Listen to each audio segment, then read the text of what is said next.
Hey guys, I'm so happy to share with you guys that I figured out the best team for Doki Doki farming, and it's not Inferno Auto ready yet, but I can see the path forward because the only thing stopping me from clearing Inferno is better stat. And better stat is achievable, not better LD, not better skill up, it's just raw stat. I need a bit more of that and I can do Inferno Auto. But for Hell 4, it is so beautiful that I want to cry the moment it kind of worked. First, we have Rosa on Revelation. This is going to be very important because her skill 3 can deal 3 different attacks, which means Revelation is going to do massive damage on the enemy.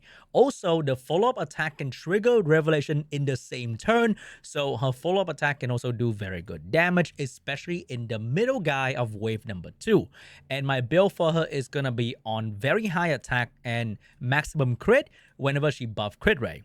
However, one thing that is very important for this is you need to max out Rosa's skill 3 to reduce the cooldown by 1 turn, because Revelation cooldown is 3 turns. So the moment you get skill 3 back, you also get Revelation back as well. If you don't max out her skill 3, she'll get Revelation back earlier than her skill 3, which means she'll just use skill 1 and then lose the Revelation bonus the moment she gets skill 3 available. So whatever you're doing, if you want to use Rosa instead of Ciata's great as well, but I don't have Ciata, okay? I only have Rosa. If you want to use Rosa with Revelation properly, you need to max out her skill 2 and her skill 3. Next up, we have probably the most replaceable slot in the team, which is going to be the follow-up cleanup damage dealer. Messiah is very good, no denying that. Amazing damage dealer for this content because of the AoE big damage attack that can also be on Revelation if you want to, but I don't have a proper second Revelation, so I'm using Count at the moment for the attack buff.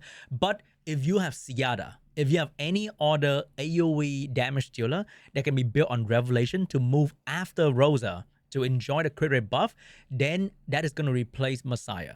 If you have 3 turn cooldown on your damage skill, it's going to be very good as well. So Ciata and whatever green like Freya with Revelation, whatever you want. Okay, I don't really give a shit what you put in here as your cleanup damage dealer. The most important unit is going to be the CC unit as well. So I'm using Kazuya with max skill 3, and she's going to be very fast, very high accuracy.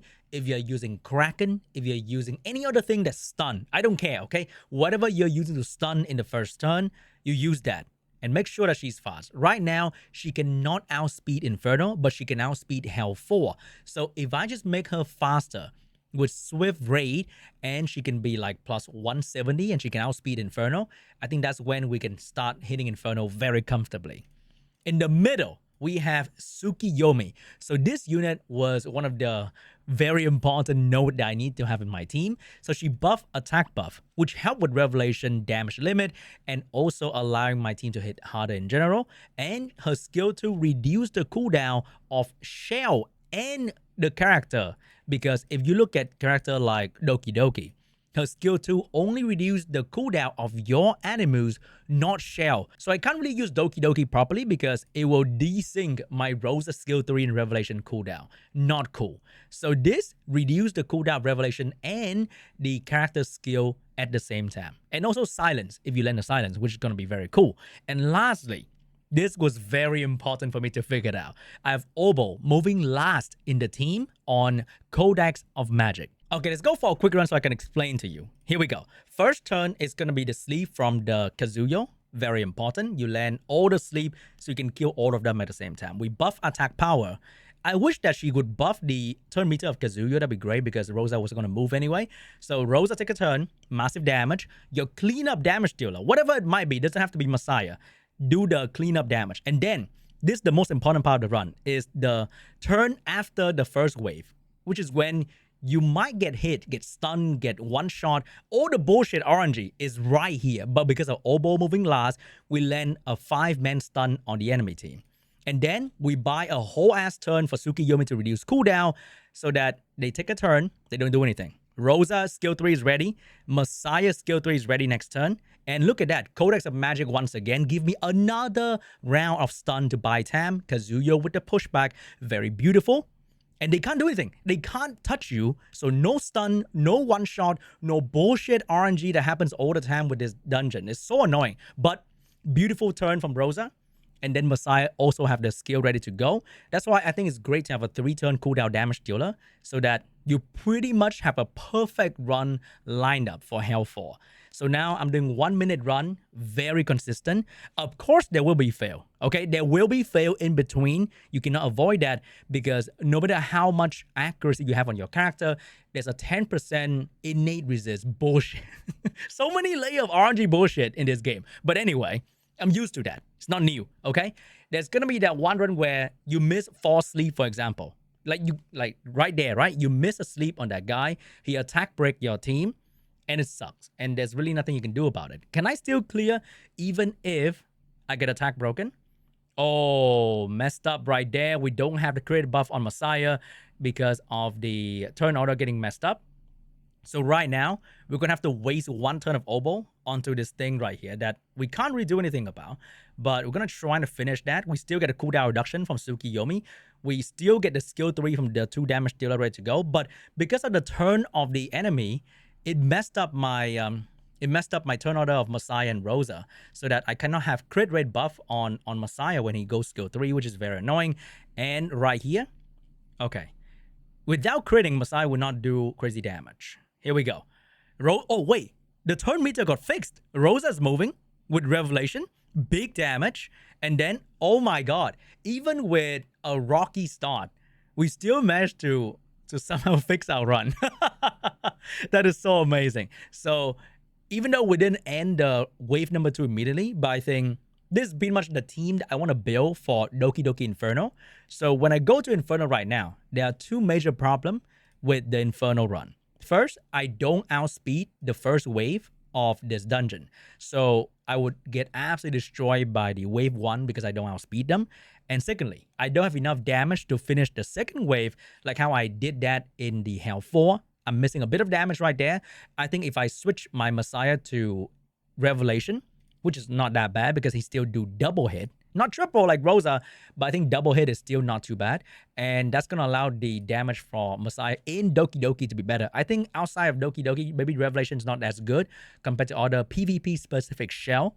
But Revelation is going to be great for his damage in DokiDoki. And I believe if I 6-star Kazuyo, I'm going to get 5 more speed.